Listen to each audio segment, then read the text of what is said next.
Our reading this morning is from Unitarian Universalist minister A. Powell Davies, who grew up near Liverpool, England, and later was the renowned liberal pastor of All Souls Church Unitarian in Washington, D.C.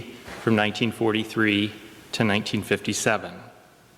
He writes, "When I was a boy in an English school, I made the following agreeable discovery: that by immense good fortune, I had been born into the finest home, in the finest city, in the finest country in the world. Yes, and I attended the one true church and heard sermons by the one best preacher, precisely at a time when churches were truer and preachers were better than they had ever been since life began. Moreover, this was only the beginning of the matter.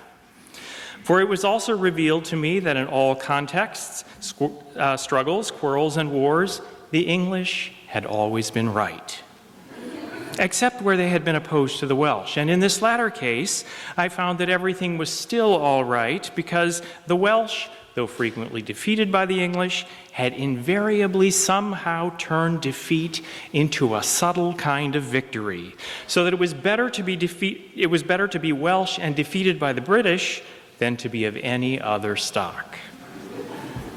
It also seemed natural that, second only to the British, the Americans made excellent merchandise. Curiously enough, people like the Germans and French composed good music and painted famous pictures, and they even had railway trains, but of course they did not run them on time, and some of them were far from safe. Such was the world of my childhood," writes Davies. He continues, "and such, dear friends, with one variation or another, such was the world of your childhood.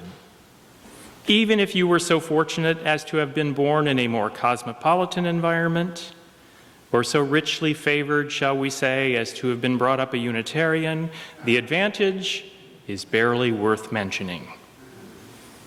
It is only by unceasing effort, strenuous from first to last, that any of us breaks down the prison of his or her provincialism."